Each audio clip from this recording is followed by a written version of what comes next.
Ok. Ok. Bonsoir, bonsoir, bonsoir, bonsoir, bonsoir, bonsoir, bonsoir. Bonsoir tout le monde. Bonsoir l'Afrique. Bonsoir la Côte d'Ivoire. Bonsoir de partout que vous êtes dans le monde. Je vous dis tous bonsoir. Je vous fais un gros coucou. Voilà. Bonsoir mes frères. Bonsoir mes soeurs. Bonsoir mes enfants. J'espère que tout va bien chez vous. J'espère que tout le monde va bien dans vos différentes maisons, dans vos différentes familles, que tout se passe bien. Il faut que tout se passe bien. Et j'espère aussi que vous êtes dans la parole de Dieu. La parole de Dieu, lisez vos Bibles, ok? Priez et jeûnez. Tout ça, c'est la parole de Dieu. Ok? Voilà. Donc, restez toujours devant la face de notre Père, le Dieu Tout-Puissant, Jésus. Ok? Voilà. Alors, ce soir, on est lundi soir. Je ne vais pas durer sur cette vidéo parce que vous voyez un peu ma mine. Je suis un peu fatigué. Ok? Voilà. Donc, on ne va pas rester longtemps. Seulement, on va faire cette vidéo. On va commencer sur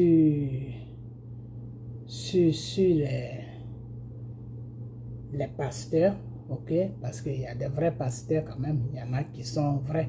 Il y en a qui ont été appelés par Dieu et qui n'ont pas trahi le Seigneur et qui font vraiment l'œuvre de Dieu. Mais il y a plus de faux que de vrais. Ok? Voilà. Alors, c'est-à-dire, si tu mets 5 pasteurs, il y a seulement peut-être un seulement qui est vrai. C'est-à-dire qui est vraiment dans la vérité de Dieu. Et les 4 autres, c'est des francs-maçons. Ok? Voilà. Donc, il y a quand même quelques pasteurs qui sont dans la vérité. Donc, on va parler de ceux-là, ceux qui sont dans la vérité. Ok? Voilà. Ceux qui ne sont pas dans la vérité, moi, je n'ai pas affaire à eux. Ok? Parce que ceux-là, c'est Satan qui les sert. Donc, ils font les trucs conneries. Moi, ça ne m'intéresse pas. Ok? Mais ceux qui se disent vraiment vrais pasteurs, ok? C'est de eux que je vais parler parce que ils prêchent la parole de Dieu, qui est la Bible. Oui, c'est bien. Ils parlent des choses. Il y a un pasteur là, tout récemment qui est congolais, je crois, il est du Congo, Zaïre, qui m'a envoyé sa vidéo, mais je ne vais pas la montrer. Ok? Voilà. Et ce monsieur, il est beaucoup populaire en ce moment sur les réseaux sociaux. Ok? Voilà. Alors, le problème chez lui, c'est quoi? C'est que il dit tout. Il dit des belles paroles, il dit des trucs que les gens veulent attendre. C'est bon, c'est bien beau. Mais le problème, c'est que pour quelqu'un qui se dit un homme de Dieu, ben, il y a des points qu'il ne touche pas. Et il va falloir que vous touchez ces points-là parce que quand je dis il va falloir que vous touchez ces points-là, ça ne veut pas dire que c'est de lui, je parle. Il va falloir que vous tous que vous dites pasteur, il va falloir que vous touchez ces points. Pourquoi? Parce que Dieu a mis ces points-là dans sa parole et il faut toucher ça. Faut pas te dire que non, je ne vais pas toucher ça, je ne vais pas toucher ça parce que si je touche ça, j'aurai plus personne qui va m'écouter. Parce que souvent c'est comme ça se passe. Ok? Attendez, peut-être même que j'ai montré sa vidéo pour savoir de qui vous allez savoir de qui je parle, mais je ne pense pas que c'est nécessaire. Peut-être son nom, trouver son nom et puis... Vous comprenez? Donc...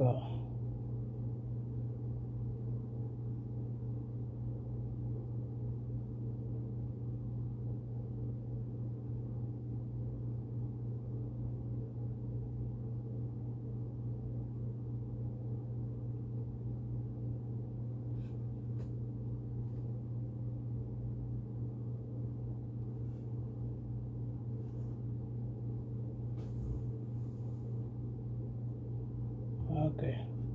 Alors, peut-être que vous allez attendre sa voix. Mais à partir de sa voix, vous pouvez savoir c'est qui. Pour toi, c'est pour les autres. Quand tu es un arroseur, tu es arrosé dans le but de continuer d'arroser les autres. Okay. Je le répète, c'est lui qui...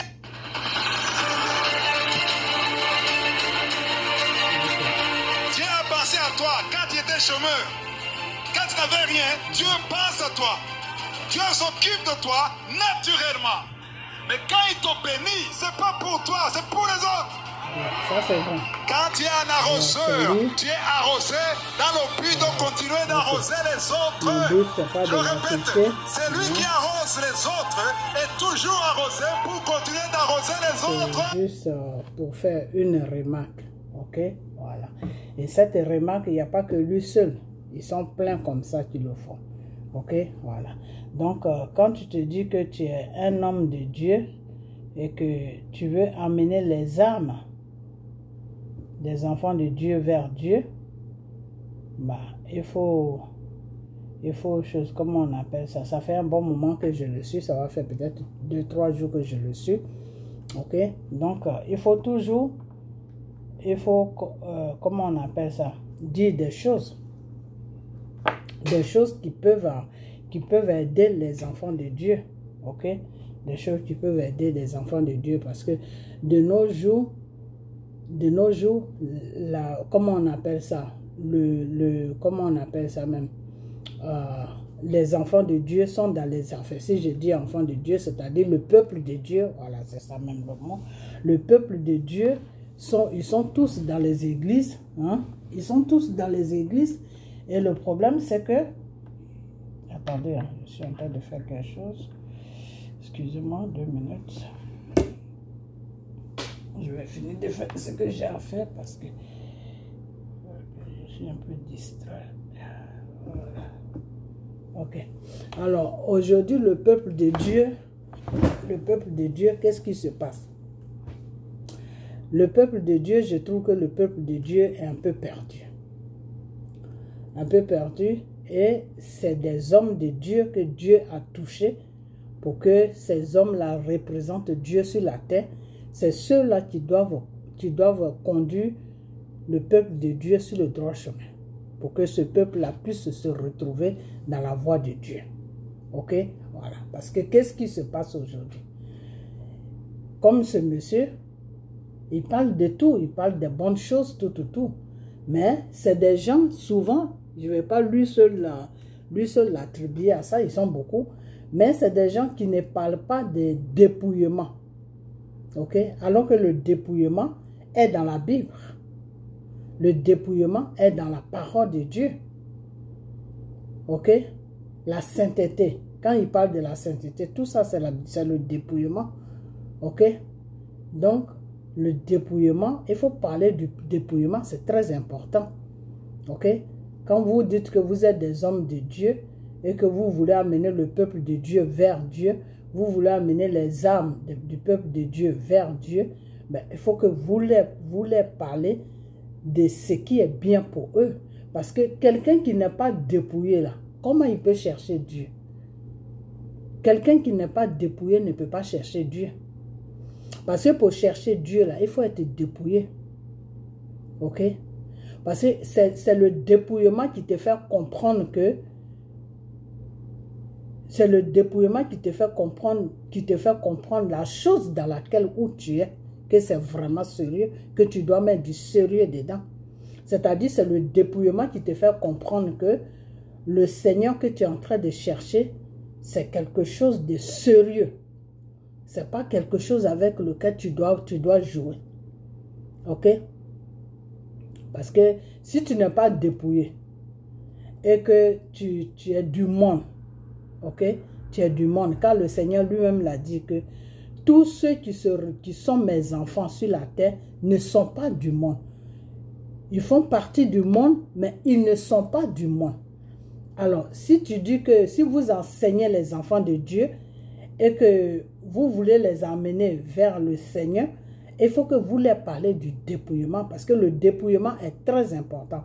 Aujourd'hui, je vois des gens qui se disent pasteurs, qui disent que oui, que c'est Dieu qui les a appelés à son œuvre, et qui prêchent devant des femmes qui ont des mèches, qui prêchent devant des femmes qui ont des boucles d'oreilles, qui prêchent devant les femmes qui ont des pantalons, qui ont des choses, comment on appelle ça, qui ont des talons, qui prêchent devant des femmes qui ont tout un bagage du monde.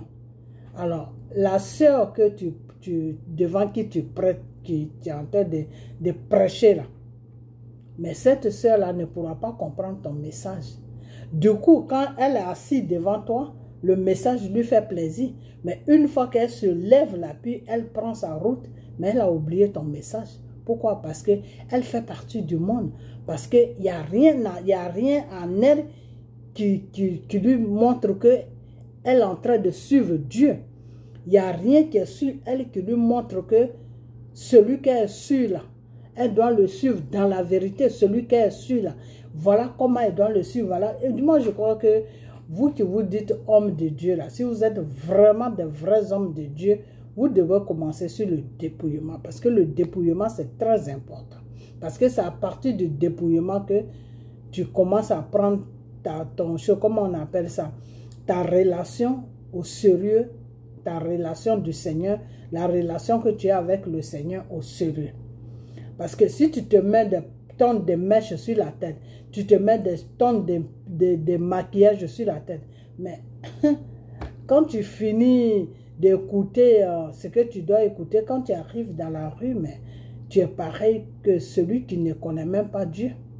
Pourquoi? Parce que vous avez le même habillement. Vous avez ce que celui qui ne connaît pas Dieu, c'est qu'il tremble sur lui les mèches, des perruques, des jeux, comment on appelle ça, des maquillages. Ben, si toi-même tu trembles ça, où est la différence entre la personne qui ne connaît pas Dieu et toi tu connais Dieu? Tu es là, tu te maquilles matin, midi, soir, tu mets plein de rouge à lèvres sur toi, dans ton visage. Tu mets des mèches partout, tu sais du n'importe quoi. Donc, je crois que si vous enseignez les enfants de Dieu, pour que ces enfants-là puissent connaître Dieu, pour que ces enfants-là puissent aller vers le royaume de Dieu, je crois que c'est mieux de les enseigner le dépouillement. Le dépouillement, c'est très important. Ok? Voilà, le dépouillement est très important dans la voie de Dieu. Okay? Et c'est pour cette raison même que ça est dans la parole de Dieu. Okay? Donc, parlez un peu du dépouillement parce que vous dites que vous faites des prières, des gens sont guéris, tout, mais le dépouillement, vous faites quoi avec ça? Quelqu'un qui vient dans ton église qui a boucle d'oreille, quand tu finis de prêcher là, tu l'appelles, tu dis madame, ou la soeur, viens. Elle vient, tu dis, la prochaine fois que tu viens dans mon église, tes boucles d'oreilles là, il faut enlever ça. Tes mèches là, il faut enlever ça. Parce qu'aujourd'hui, vous avez ceux qui se disent hommes de Dieu, qui sont vraiment aussi, des fois des vrais hommes de Dieu que Dieu a choisi pour le servir sur la terre. Ces hommes-là, ils sont dans le mensonge. Ok?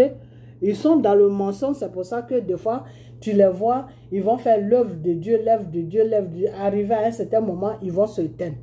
Et ils vont commencer à faire recours à Satan. Pourquoi? Parce que eux-mêmes, ils ne sont pas dans la vérité. Ils enseignent au peuple de Dieu, mais ils font l'enseignement dans le mensonge. Ils ne sont pas dans la vérité. Ok? Ils ne sont pas dans la vérité. Parce que comment quelqu'un qui se dit que c'est Dieu qui l'a appelé à son œuvre, et puis il est en train de prêcher devant une foule où il y a des paquets de mèches partout sur la tête. Et puis il ne parle jamais de ça. Pourquoi? Parce que s'il parle de ça, mais les membres de l'église vont partir. Les fidèles de l'église vont partir. Donc, il va se retrouver vide. Il va se retrouver seul avec une église qui est vide. Donc, lui ne veut pas que son église soit vide. Donc, pour qu'il ait du monde dans son église, mais il ferme sa bouche sur le dépouillement. Il ne parle pas de dépouillement parce que ça, c'est des points qu'il ne faut pas toucher. Alors, moi, c'est que la question que je voulais vous poser, c'est quelles œuvres de Dieu que vous faites? Vous donnez comment on appelle ça? Comment on appelle ça? Au peuple de Dieu. C'est quel genre de message que vous leur donnez? Vous leur donnez un message dans le monde. Alors, si tu donnes quelqu'un, tu lui donnes un message dans le monde, mais il ne peut pas attendre ton message. Parce que tu ne l'as pas nettoyé. De quelqu'un que tu veux donner un message de Dieu, là. Un message de Dieu pour dire que oui, quand vous faites ça, voilà ce que le Seigneur va faire. Voilà ce que le Seigneur veut que vous faites. Mais il faut nettoyer d'abord la personne. Parce que le Seigneur lui-même, quand il te choisit pour te mettre à son service, là, il te nettoie. Dieu ne te laisse pas être des paquets de mâches sur la tête pour qu'il t'utilise. Non. Non. Dieu ne te laisse pas être des paquets de maquillage sur le visage pour qu'il t'utilise. Non. Le début, quand il vient vers toi, tu as tout ça. Et à chaque fois que vous partez, il te dit, ma fille, enlève les mèches. Mon fils, enlève les bijoux. C'est comme ça que Dieu travaille.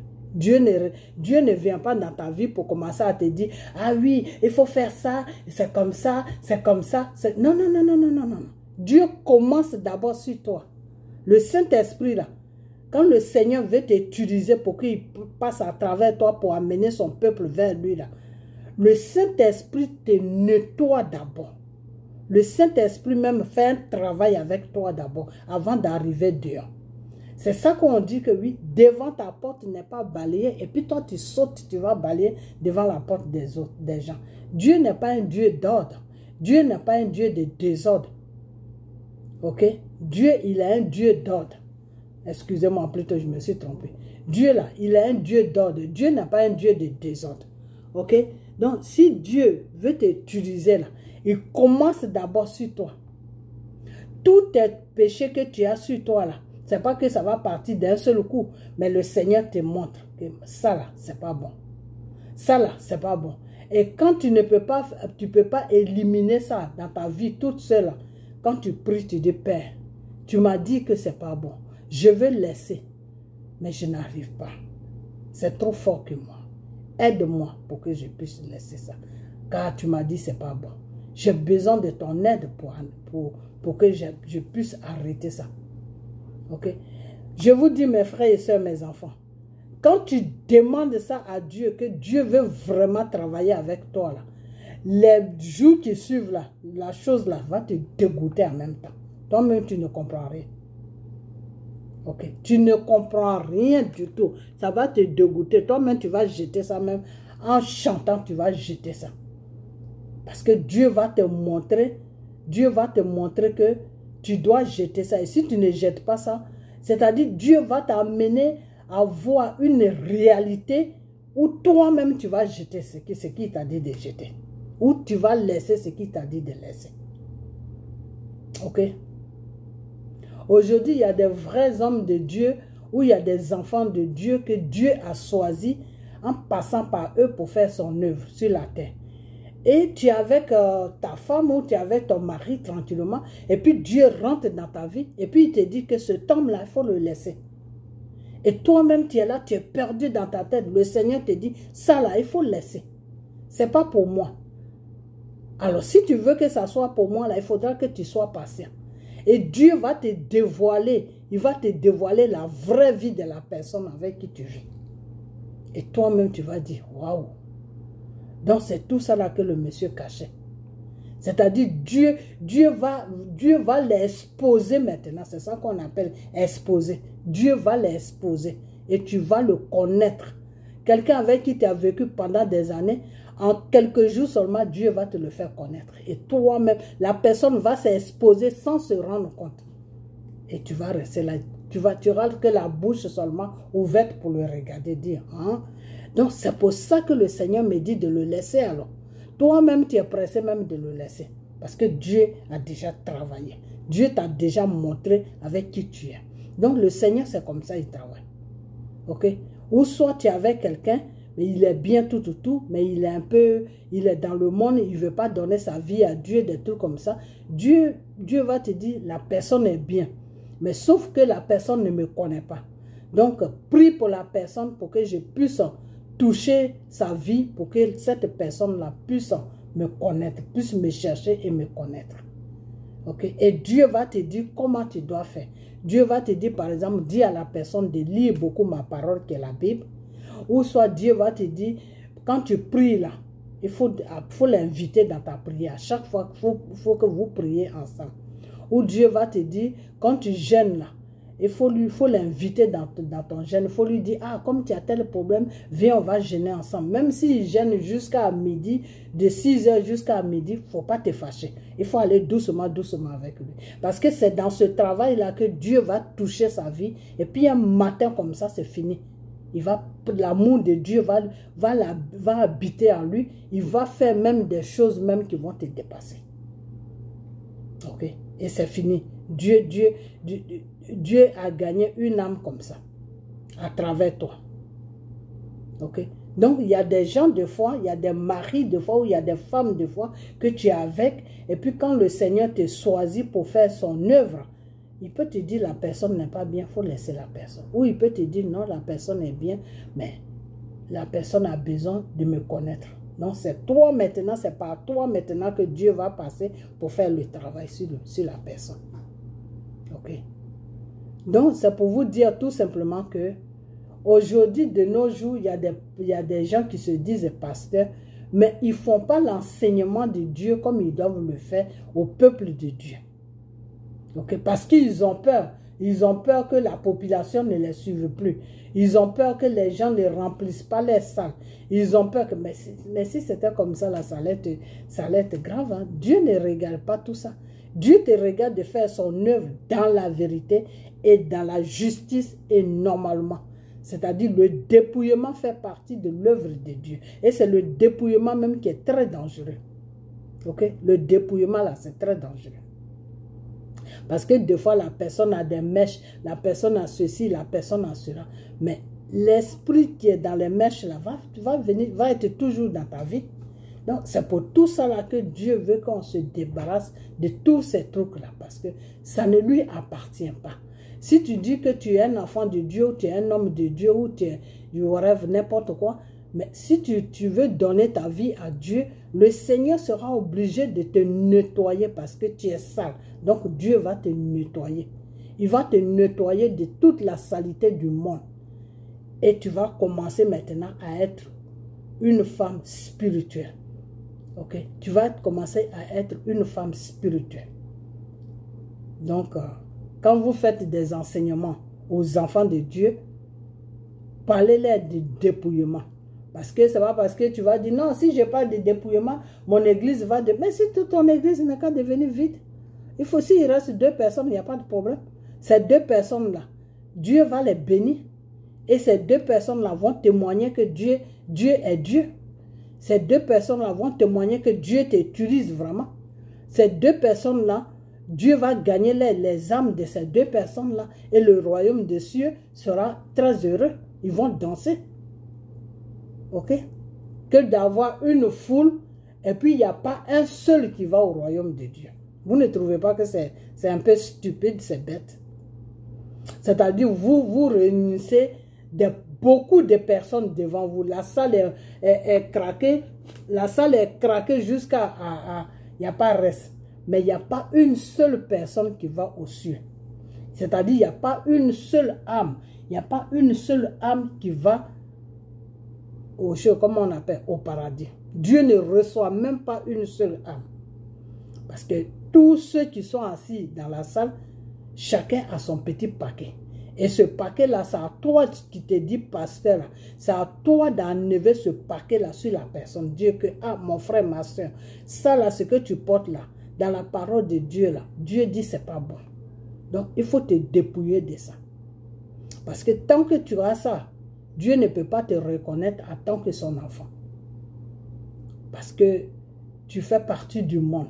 Pour que Dieu te reconnaisse là, il faut sortir du monde. Ok? C'est comme un jour, je m'acharnais sur un frère.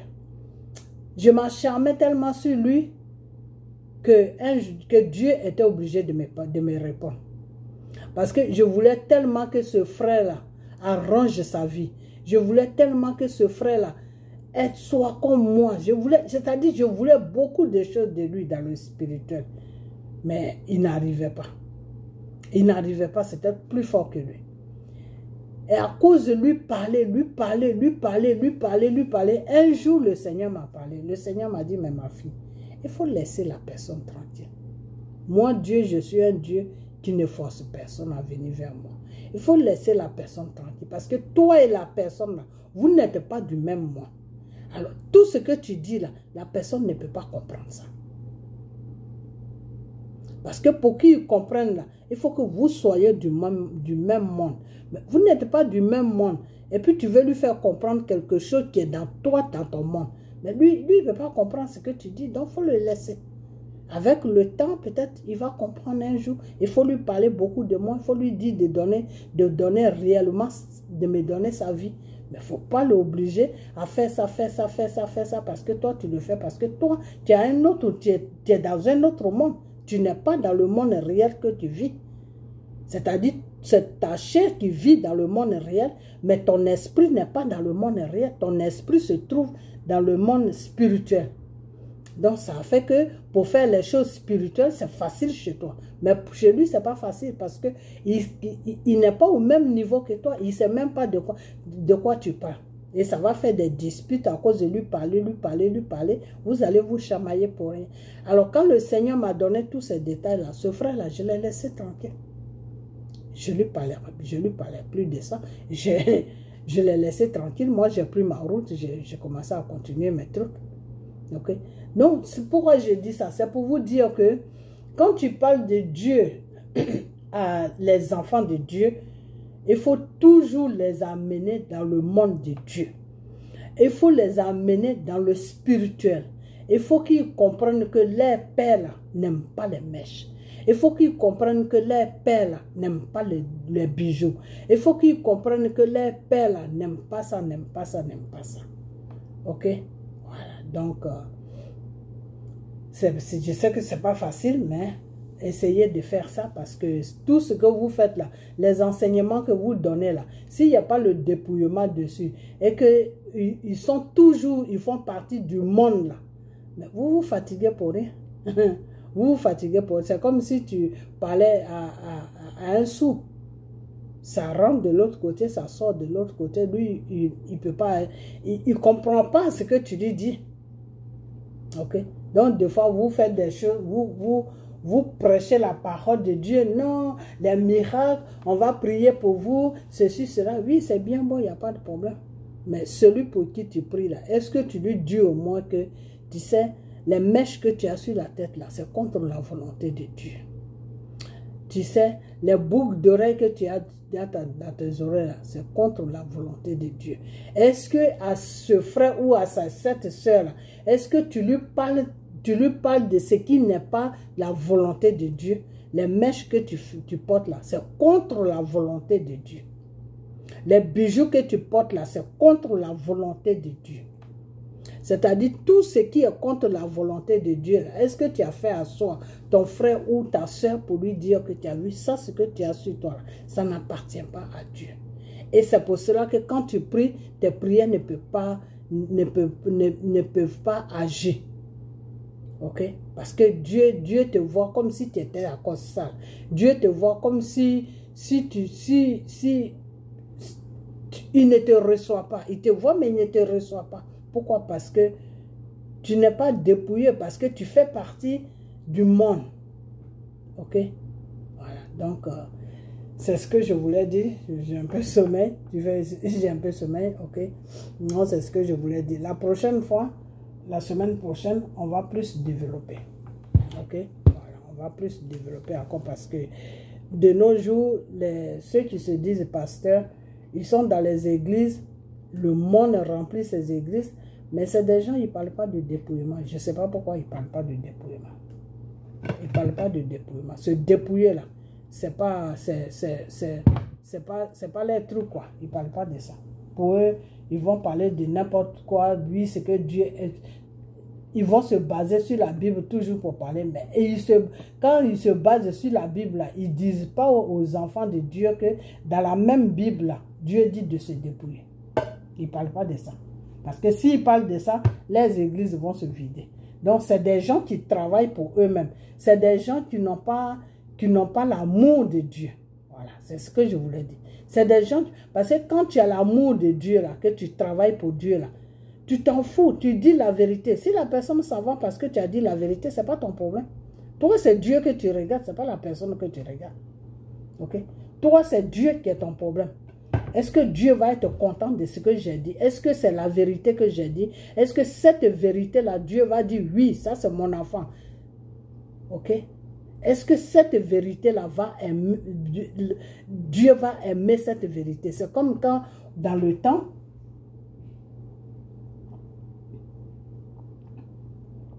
c'est comme quand, comme on appelle, quand Jésus est venu sur la terre pour sauver l'humanité, et Jésus allait faire cette tournée avec, excusez-moi,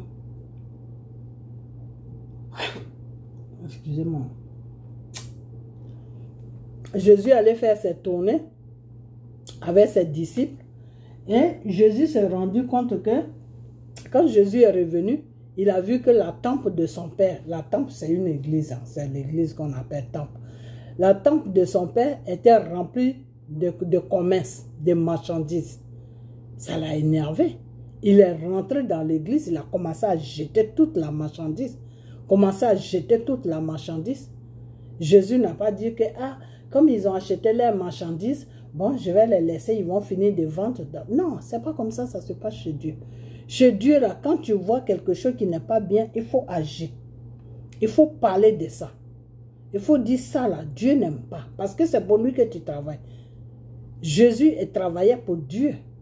Donc, quand Jésus a vu que ça, là, c'est pas bon pour Dieu, mais Jésus a réagi automatiquement. Il a réagi, il a montré sa deuxième face automatiquement. Il était en colère, il a tout jeté. Il s'en fout de que, oui, les gens vont le critiquer, ou il s'en fout que, oui, les gens vont plus l'aimer. Quand il va commencer à guérir les malades, à faire ceci, les gens ne vont plus le suivre. Jésus n'a pas pensé à ça. Jésus, lui, il a pensé à l'intérêt de Dieu. Qu'est-ce qui est bien pour Dieu? C'est à ça que Jésus a pensé. Si Jésus pensait à l'intérêt de l'être humain, il n'allait pas faire ça parce qu'il allait se dire, ah, au moins, c'est eux-là qui me suivent. Si demain, ce que je fais là, je fais ça, mais il y a beaucoup qui ne vont plus me suivre. Jésus n'a pas pensé à ça. Jésus est rentré dans l'église, il a vu que c'était le commerce, ben il a fait ce qu'il avait à faire. Et puis ce commerce-là s'est arrêté en même temps comment on appelle, dans l'église. Ok? Donc quand tu fais toujours l'œuvre de Dieu, celui que tu dois mettre devant pour faire ton œuvre là, il s'appelle le Dieu Tout-Puissant, Jésus. Ok? Voilà, c'est lui que tu dois toujours mettre devant. Donc s'il faut que tu parles au public qui est devant toi, et puis qui ne sont pas contents de ce que tu as dit, et puis eux tous ils vont partir, tu vas te retrouver avec même une seule personne là. Mais fais-le mon frère. Fais-le parce que c'est pour la gloire de Dieu, c'est pas pour la gloire d'un être humain. Ok? Fais-le. Parce que si c'était Jésus là, il allait le faire. Il allait le faire. Il allait le faire. Donc, quand vous dites que vous voulez servir le Seigneur là, servez le Seigneur dans la vérité, pas dans le mensonge. Servez le Seigneur pour l'intérêt du Seigneur. Ne servez pas le Seigneur pour votre intérêt. Parce qu'il faut que la salle soit remplie pour que le monde puisse voir que je suis vraiment un homme de Dieu. Il faut que la salle soit remplie pour que le monde puisse voir que je fais des miracles. Il faut que la salle soit remplie pour que le monde puisse voir que quand je prie, je guéris les gens. Mais tu les guéris au nom de qui? Au nom de Jésus. Donc normalement, tu dois faire l'œuvre de Dieu au nom de Jésus. Donc si tu fais l'œuvre de Dieu au nom de Jésus, ben, les fidèles qui sont devant toi, qui sont les enfants de Dieu, mais tu dois les conduire dans le droit chemin. Tu dois leur dire ce qu'ils ne savent pas. Voilà, le dépouillement c'est très important. Tu dois leur dire, oui, je prêche devant vous, mais tous ceux qui portent mèche, faut pas qu'ils vont rentrer dans la salle. Parce qu'il faut que vous vous dépouillez. C'est très important devant Dieu. Est-ce que tu as fait ça une fois? Non. Enfin, je dis, est-ce que vous faites ça? Vous ne faites pas ça. Vous pensez, vous faites des choses pour vos intérêts. Il faut que vos salles soient remplies. Donc, dépouillement, vous ne touchez pas là-bas parce que si vous touchez là-bas, les salles vont être vidées. Donc, au fait, vous faites un travail pour vous, ce n'est pas pour Jésus. Ce n'est pas pour Dieu. C'est-à-dire, vous prenez le nom de Jésus pour vous donner des regards. Vous prenez le nom de Jésus pour vous donner de l'argent. Vous prenez le nom de Jésus pour faire n'importe quoi. Il faut que vous arrêtez. Ok? Il faut que vous arrêtez parce qu'un vrai enfant de Dieu, un vrai serviteur de Dieu, dans son église là, tous les dimanches, il doit parler de dépouillement. Dépouiller les oreilles, les boucles d'oreilles jetées, les chaînes jetées, les talons jetés. Tout ce qui n'est pas de Dieu là, jeté. Mais lui, il y a beaucoup de gens, excusez-moi, je suis un peu fatigué. Il y a beaucoup de gens aujourd'hui qui ne parlent pas de ça. Ils ne parlent pas de ça parce qu'ils ne veulent pas que les églises soient vides. Donc, moi, quand je prends ce contexte-là, je me dis que ces gens ne travaillent pas pour Dieu. Et c'est pour cela que je vais toujours les taper dessus si j'ai une occasion. Ces gens-là ne travaillent pas pour Dieu. Ces gens-là travaillent pour eux-mêmes. Voilà, c'est tout. Mais c'est malheureux. C'est vraiment malheureux. Et c'est tout ça qui fait que l'Afrique ne va nulle part. Parce que ceux qui se disent pasteurs sont dans le mensonge. Donc, comment Dieu va travailler sur un peuple qui est dans le mensonge? Dieu ne peut rien faire sur un peuple qui est dans le mensonge. Ok? Voilà. Donc, on va passer à la deuxième étape. Et puis, bon, moi, j'ai fermé ma vidéo. Je suis vraiment fatigué. Ok? Voilà, vous savez, quand tu viens de travailler comme ça, c'est pas facile. Ok. La deuxième étape, je vais parler au peuple africain. Parce que ce peuple-là, je ne sais pas ce qui se passe dans leur tête. Quand le Seigneur a créé ce monde dans lequel où nous vivons, qui est la terre, Dieu a créé le monde à partir de l'Afrique. L'Afrique est un vieux continent. L'Afrique a vu le jour par rapport à tous ces pays dans lesquels où on vit. Tous ces pays dans lesquels où on vit sur la terre, c'est l'Afrique qui est le grand frère. Mais je ne comprends pas une chose, c'est que les Africains, je ne vais pas tous les mettre dans le même panier, mais la majorité, c'est-à-dire, si tu mets 20 Africains là, il y a 15 qui sont de bullshit et les 5 là, ils sont normaux. C'est-à-dire, on vous dit que le problème de l'Afrique là, c'est spirituel. C'est Dieu seul qui peut libérer l'Afrique en passant par des êtres humains. Mais vous ne comprenez pas ce message-là. Vous faites ce qui vous plaît. Ok? Il faut que vous arrêtez. Il faut vraiment que vous arrêtez. Donc moi, je ne vais pas aller plus loin parce que je suis un peu fatigué. La seule chose que seulement que je vais vous dire, c'est que si vous ne vous arrangez pas, cette Afrique-là va partir dans la main des Européens. Si vous ne vous ressaisissez pas, l'Afrique là, c'est les Européens qui vont diriger l'Afrique. Ok? Parce que je ne comprends pas. Aujourd'hui, voilà le Mali que le Seigneur a touché, qui est en train de se battre de toutes ses forces. Au lieu de vous rallier au Mali pour faire ce combat-là, pour enlever toutes les choses, les bases militaires qui sont sur vos pays-là. Non, vous ne faites pas ça. Vous ne faites pas ça. Vous faites ce que vous avez envie de faire. Jusqu'à il y a le président sénégalais qui se présente, où il ne doit même pas se présenter pour dire que oui, il va faire une négociation parce qu'il n'y a pas de nourriture en Afrique. Mais en Afrique, là, nous, on n'a pas besoin de blé. Le blé, là, on ne connaît pas. L'Afrique est riche, la terre de l'Afrique est riche. Tu vas pêcher, là, tu vas trouver poisson, tu viens, tu prépares, tu manges. Tu vas dans la forêt, là, tu vas trouver un petit animal là-bas, tu le prends, tu viens, tu manges. Donc, c'est pour vous dire que l'Afrique n'est pas pauvre. Okay? Et l'Afrique n'attend pas une histoire de blé pour manger. Alors, celui qui a envoyé Macky Sall vers ces pays-là, ces deux pays qui sont en guerre, là, celui qui a envoyé Macky Sall là-bas, c'est l'Union européenne qui a envoyé Macky Sall là-bas. Alors, quand Macky Sall arrive là-bas, qu'est-ce qu'il dit? Non, je suis venu de la part de l'Afrique. Quelle Afrique? Non, il faut que vous arrêtez. Il faut vraiment que vous arrêtez parce que je vais vous dire une chose. il y a une chose que je vais vous dire, c'est que si vous n'arrêtez pas pour prendre la bonne direction devant ce monsieur-là, qui s'appelle, comment on appelle ça, devant ce monsieur qui s'appelle monsieur Poutine, là. Si vous n'arrivez pas à prendre vraiment une bonne décision pour suivre ce monsieur-là, si ce monsieur-là lave ses mains sur l'Afrique, là, vous êtes foutus. Hein. Ces pays-là, la France, les États-Unis, l'Angleterre, comment on appelle, le Canada, l'Australie, tous ces grands pays-là, ils vont se partager l'Afrique. Chacun va prendre son pays. Ils vont tous se partager l'Afrique, c'est-à-dire chacun va prendre son pays. Les pays-là, ils vont les prendre peut-être 2-2 ou 1-1, 2-2, je ne sais pas quoi. Parce que c'est cet homme-là que Dieu a mandaté pour sauver l'Afrique. Comment on appelle ça? La libération de l'Afrique devait sortir, ou ça devait sortir normalement sur, comment on appelle, sur la Côte d'Ivoire. Mais comme les Ivoiriens ne veulent pas suivre Gbagbo, et puis il y a ceux qui se disent leaders, qui sont des traîtres, qui sont en train de diviser la population.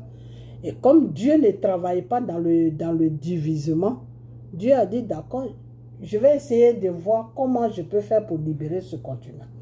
Donc le Seigneur est parti sur le Mali. Normalement, Dieu ne devait même pas partir sur le Mali. Ok? Voilà. Mais le Seigneur est parti sur le Mali. Donc aujourd'hui,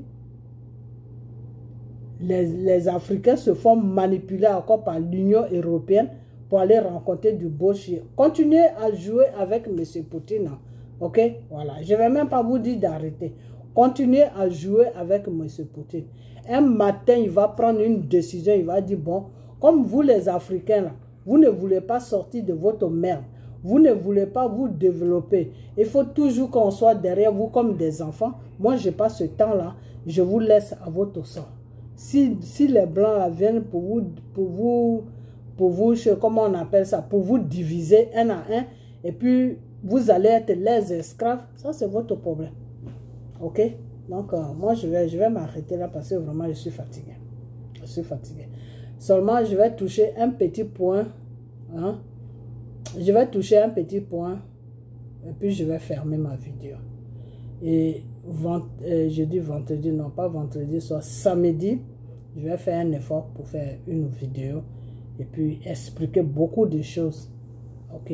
Voilà. Là, je serai un peu bien, un peu reposé parce qu'en ce moment, le travail déborde un peu trop, donc je suis beaucoup fatigué.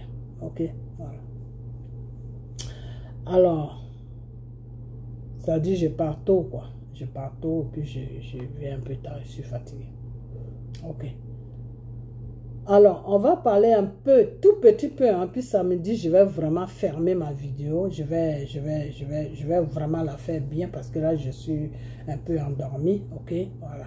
Donc, on va parler juste un peu de ça et puis on va fermer la vidéo. Ok, voilà. Aujourd'hui, on va parler de Blé Goudé.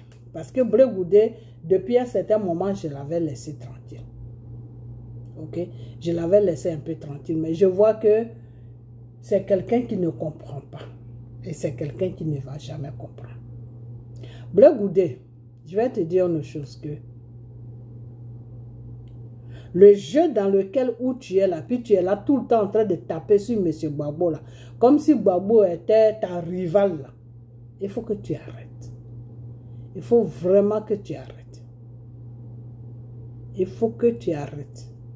Parce que tu commences à emmerder tout le monde avec tes histoires qui n'ont pas de tête, qui n'ont pas de queue, tu n'as pas de tête, qui n'ont pas de queue. Ok.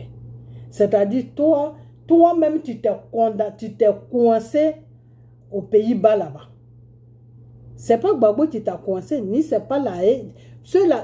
Le tribunal là vous est libéré il y a longtemps. Toi, Blé Goudé même, tu t'es coincé là-bas. Et tu sais pourquoi tu t'es coincé là-bas? Hein? Parce que c'est tes bêtises que tu fais qui t'a coincé là-bas. Parce que c'est le deal que tu as fait avec le gouvernement français et Draman, c'est ça qui t'a coincé là-bas. Parce que tu ne sais pas maintenant comment tu vas sortir de ce deal-là. Ok? Donc, je ne comprends pas. À chaque fois, quand tu fais une sortie, si ce n'est pas pour parler de Gbagbo en parabole, je ne comprends pas ce que ce monsieur-là t'a fait. Hein. Je ne comprends pas. Je ne comprends pas ce que Gbagbo t'a fait. Blé Goudé, je vais te dire une chose, qu'aujourd'hui, si on t'appelle Blé Goudé, et puis tu es connu dans le monde entier, là, mais c'est Gbagbo qui t'a fait. Les gens ne connaissent pas l'histoire, ils veulent fabriquer l'histoire. C'est Gbagbo qui t'a fait. Toi, Blé Goudé, moi je suis de Guibérois. Qui te connaissait à Guibérois? Guibérois même ne te connaît pas. Qui parlait même de toi là-bas? Personne ne te connaît. C'est quand Gbagbo est venu au pouvoir et qu'on a vu un jeune qui était en train de mobiliser les gens. C'est comme ça qu'on a su. Non, il est de Guibérois. Et puis les gens sont allés fouiller plus pour savoir à qui tu as. Et il y a des gens qui ont connu ton père. Donc, je vais te dire une chose que si ce n'est pas Gbagbo là, toi, Blé Goudé, où tu vas passer, puis le monde va te connaître. Où tu vas passer? Tu vas passer où? Aujourd'hui, Gbagbo t'a montré au monde. Gbagbo t'a mis dans son combat. Gbagbo fait ce combat-là. Tu sais depuis quand Gbagbo fait ce combat-là? Blé Goudé, tu sais depuis quand Gbagbo? Moi qui t'ai pas là, je n'étais même pas encore né quand Gbagbo faisait son combat. Gbagbo se battait avec Houphouët-Boigny. Et s'il a dit à Dramane Ouattara que oui, on se connaît il y a longtemps, oui, c'était au temps de Houphouët, quand Dramane était premier ministre, là, quand les gens ont imposé, quand les Blancs ont imposé Dramane à Houphouët, là, et que Houphouët était en train de faire les papiers, c'est Gbagbo qui avait dit à Houphouët que non, cet homme-là, il ne faut pas le faire rentrer parce que ce n'est pas tant. Ok? Donc, Dramane et Gbagbo, ils se connaissent très bien. C'est une histoire de... Ils se connaissent bien. Parce que Dramane a servi dans le gouvernement de Houphouët en tant que premier ministre. Ok? Et le jour que Dramane a commencé, là, c'est Gbagbo qui s'est imposé. C'est Gbagbo qui a dit non, il ne va pas gouverner la Côte d'Ivoire. Mais comme il n'avait pas assez de... Il n'avait pas de force, les gens sont venus l'embrouiller et puis déposer l'autre là. Ok? Donc, je n'arrive pas à comprendre quelque chose chez toi. C'est-à-dire, tu es là à suivre les pas de Gbagbo. Dès que Gbagbo dit un petit mot, tu sors, tu fais vidéo. Hey, il a dit ça, c'est comme ça, c'est comme ça. Dès que Gbagbo dit un petit mot, tu sors, tu fais vidéo. Mais il faut arrêter, tu es ridicule. Il faut arrêter. La mission sur laquelle on t'a mis et tu n'arrives pas à accomplir parce que tu ne peux pas accomplir ça. Et puis tu tournes toujours aux Pays-Bas là-bas. Il faut parler de ça. Un moment, tu criais partout ici. Gbagbo a pris mon passeport. Gbagbo a dit aux gens là de ne pas faire mon passeport. Toi, les gens là qui sont venus au pouvoir là, c'est Gbagbo qui va leur dire de ne pas faire ton passeport. C'est Gbagbo qui va leur dire ça. Quand tu allais déposer ton passeport là, c'est le visage de Gbagbo que tu as vu là-bas. C'est lui qui a pris ton dossier. Faut laisser le monsieur tranquille. Monsieur Gbagbo, là, samedi, je viens sur toi parce que là, je suis fatigué. Je suis vraiment fatigué. Tu es là en train de poursuivre le monsieur. En train de poursuivre le monsieur. Des francs-maçons qui sont à l'Élysée là-bas sont en train de te donner des plans. Comment tu dois faire pour te faire tomber le monsieur. Mais tous ces plans-là, moi, je dévoile. Tous les plans que tu es rentré dedans, Blé Goudé, j'ai tout dévoilé. Et c'est pour ça que tu n'arrives pas à rentrer. Parce que si tu rentres là, la mission sur laquelle on t'a mis là, si tu rentres là, tu dois t'occuper de Gbagbo. Parce que c'est Gbagbo qui est leur problème. Donc, ils ne voyaient pas quelqu'un qui est bien placé pour finir avec Gbagbo. Eux, ils voulaient passer par Simone, mais ils ont vu que ça n'a pas marché. Et maintenant, là, ils peuvent même plus, là où ils sont, là, ils peuvent même plus aller vers la femme. Parce que ça n'a pas marché là-bas. Donc, en ce moment, le seul recours qu'ils ont, c'est toi, Blé Goudé. C'est-à-dire te manipuler jusqu'à... Et puis, tu vas aller faire du mal à Gbagbo en croyant que tu vas... C'est ce qu'eux, ils ont dans la tête. Hein. C'est ce qu'ils te mettent dans la tête. Mais il faut arrêter, Blé Goudé. On est fatigué de toi. C'est quoi ton problème? C'est quoi ton problème? Tu n'es pas un politicien, Blé Goudé. Tu n'es pas un politicien. C'est le monde, c'est le problème qui est passé sur la Côte d'Ivoire qui a fait aujourd'hui qu'on parle de toi. Sinon, toi, tu n'es pas un politicien. Quand on dit politicien, vrai politicien, c'est les Gbagbo. Ceux qui ont commencé depuis au temps de Houphouët, c'est de ceux-là que nous, on a peur. Parce que Houphouët, quand tu luttes avec lui, là, quand il finit ce qu'il a à faire, là, il te dit d'accord. Il faut m'attendre. Tous ceux qui ont lutté avec Houphouët, là, ils se sont retrouvés au cimetière. Sauf Gbagbo. Pourquoi? Parce que c'est dans le plan de Dieu. C'était dans le plan de... C'est dans le plan de Dieu. Alors, Bleu Goudé, moi j'ai sommeil, donc je vais aller plus vite avec toi, mais samedi, je viens sur toi. Samedi, là, je suis avec toi. Ok? Je vais te faire une vidéo propre comme ça. Ok? Voilà. Parce que tu arrives trop loin. Trop, c'est trop. Il faut que tu arrêtes. Il faut arrêter de nous emmerder, Bleu Goudé. Il faut vraiment arrêter de nous emmerder. Ok? Voilà. Parce que je vais te dire une chose que les gens là, ils t'ont entraîné dans beaucoup de choses. Mais toi, tu ne sais pas ce qui est caché derrière. Ok? Et c'est Dieu même qui fait que tu es dévoilé. Dieu même fait que tu es dévoilé. Dieu même fait que tu es dévoilé. Mais tu insistes toujours dedans. Tu insistes toujours dedans. Ils vont mettre un plan en place. Tu vas faire du bruit jusqu'à... Toi-même, je viens, je dévoile le plan. Et un autre plan encore vient. Tu es toujours dedans. Mais Bleu Goudé, je vais te dire une chose que le plan dans lequel où ils t'ont mis là, samedi là, je vais te dire comment ça va se passer. Non seulement tu n'auras pas de babo, mais si ils vont te faire rentrer sur condition que c'est toi seul qui peux faire tomber babo. Maintenant, si tu n'arrives pas à le faire tomber, eux-mêmes ils vont s'occuper de toi. Et comme tu ne peux pas arriver à faire tomber babo, parce que le Seigneur est avec babo. C'est ça que tu ne comprends pas, Bleu Goudé.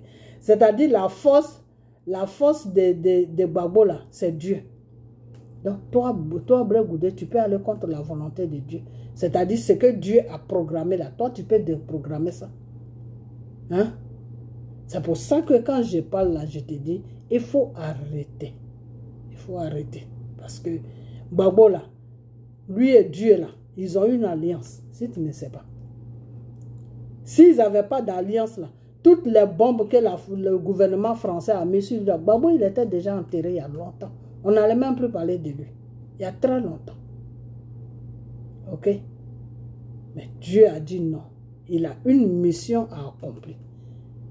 Donc, c'est cette mission-là que nous tous, on attend.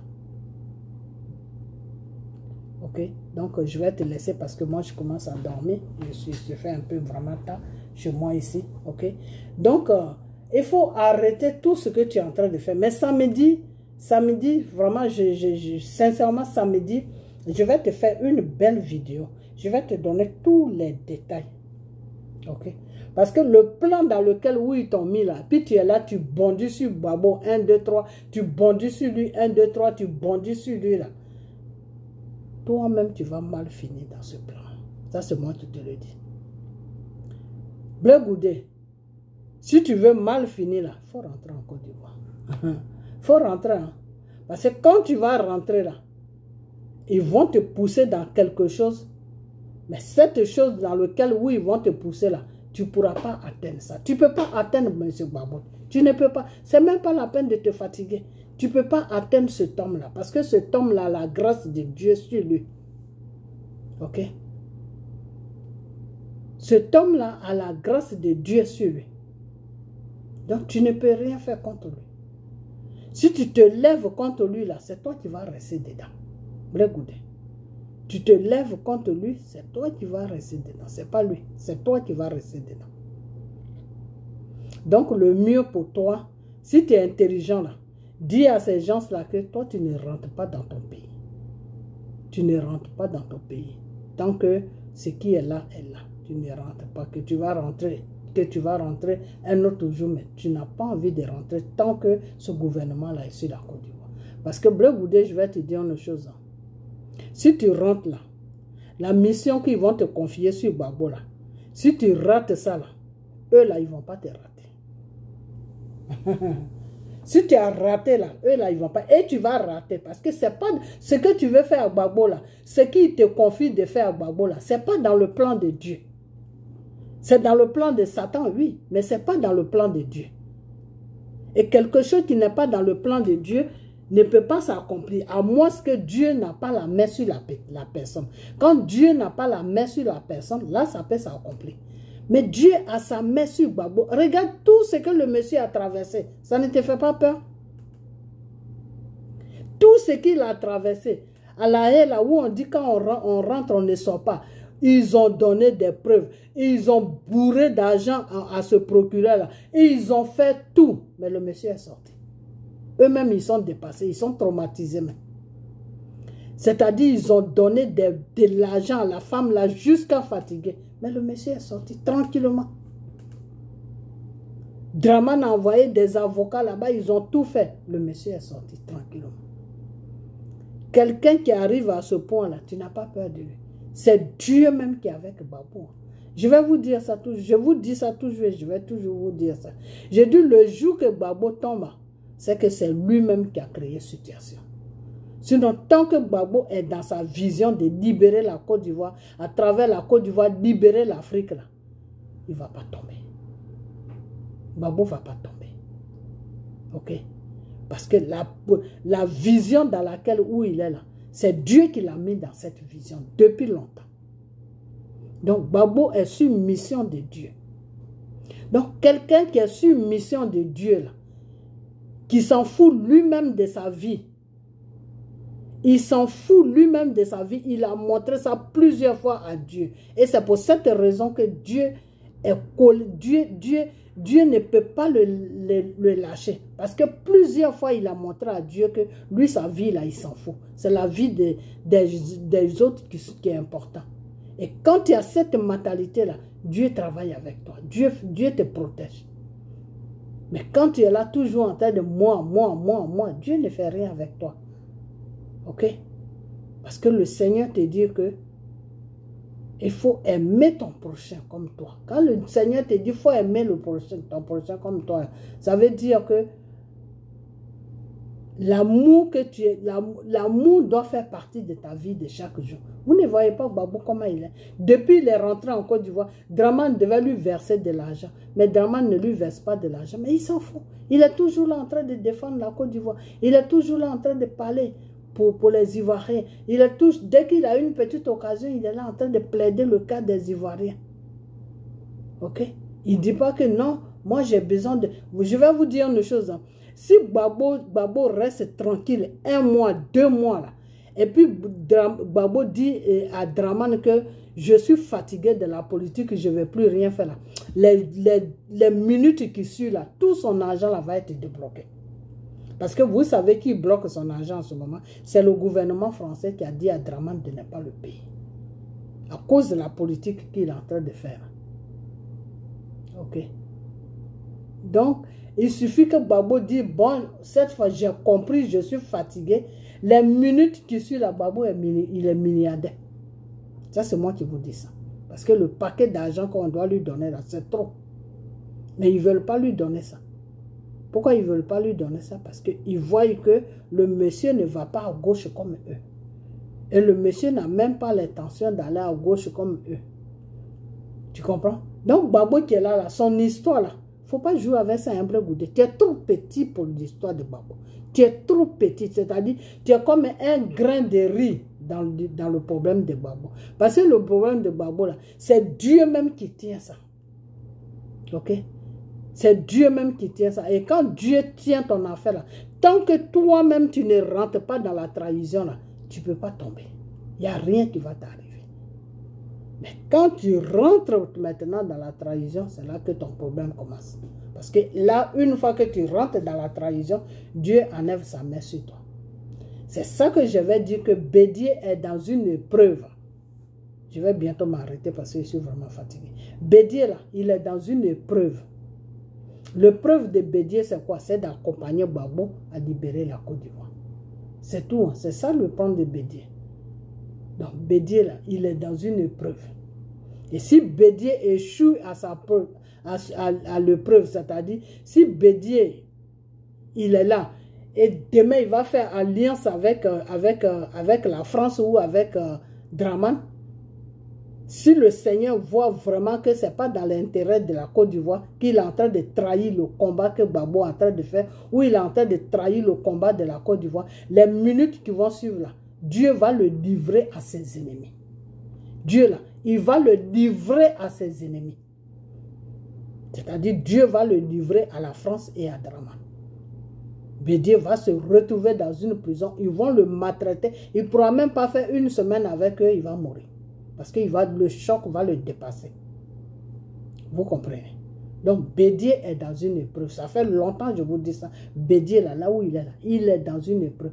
Tant qu'il va respecter sa parole qu'il a donnée à Dieu, qu'il regrette tout ce qui s'est passé, tant que Bédier va marcher dans la direction de libérer Côte d'Ivoire, de libérer le peuple ivoirien, qu'il est désolé pour tout ce qui s'est passé, tant que Bédier va rentrer dans cette vision-là, il sera toujours dans le même épreuve. Dieu a la main sur lui. Les gens vont monter, descendre. Dieu sera toujours avec lui. Ok? Donc, c'est comme ça que Dieu travaille. Quand Dieu met quelqu'un devant là, il met quelqu'un derrière aussi. Quand Dieu avait envoyé le peuple il avait envoyé Moïse chez Pharaon pour libérer le peuple d'Israël, il avait mis quelqu'un derrière lui.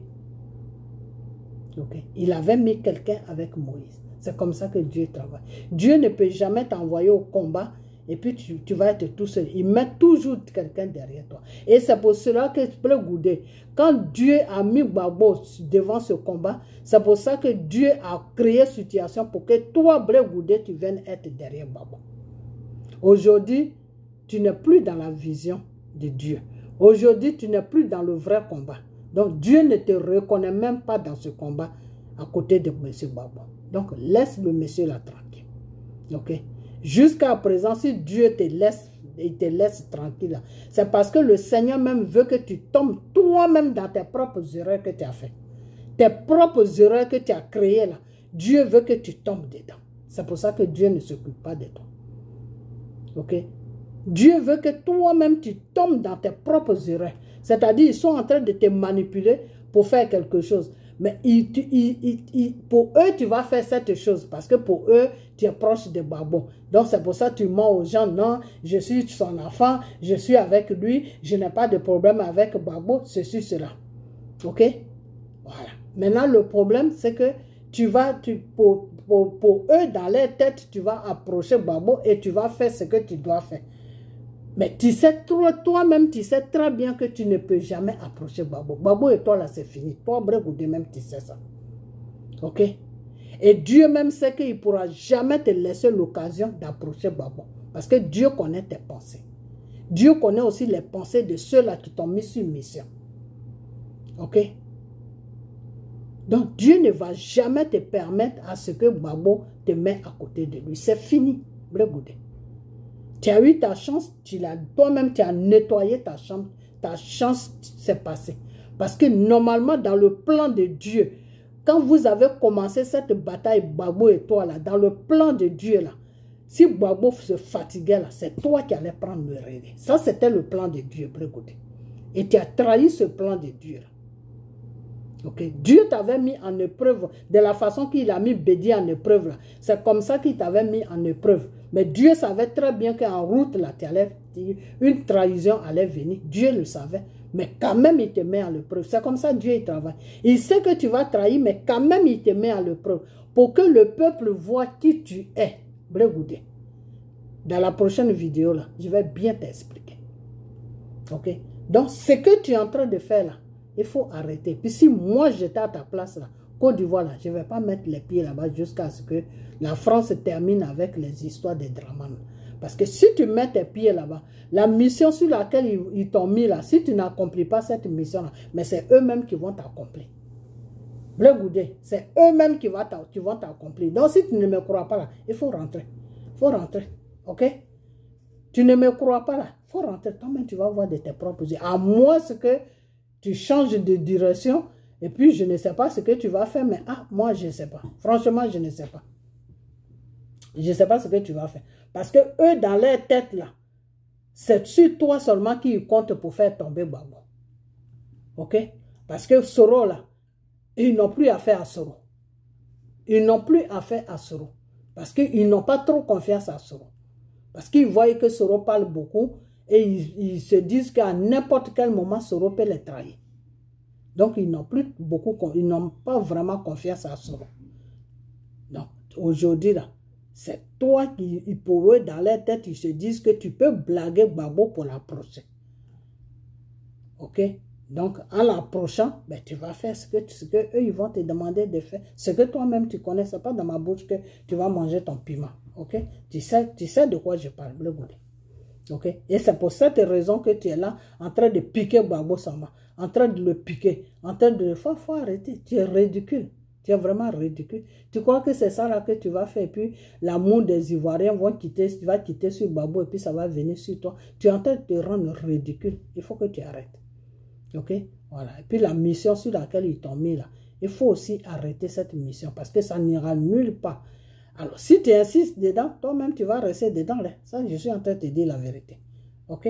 Voilà. Donc, partagez cette vidéo jusqu'à ce que ça arrive à lui. Puis moi, je vais arrêter parce que vraiment, je suis fatigué. Je suis vraiment fatigué. Vous voyez, même, je dormais là. Donc, c'est pas facile de travailler et puis le soir, venir faire une vidéo. Ok? Donc, samedi, je vais tout faire pour faire encore une autre vidéo pour bien lui expliquer dedans. Parce que j'ai comme l'impression c'est quelqu'un, quand tu lui dis la vérité, tu lui dis ce qui se passe, ce que lui-même il sait. Quand tu répètes ça, il reste tranquille pour un moment. Après, il oublie, il ressort encore. Donc, quand quelqu'un est comme ça, c'est pas facile. Donc, portez-vous bien, partagez cette vidéo, ok? Et puis, que la main de Dieu soit sur vous. Et puis, on a bientôt, ok? Voilà, bye bye.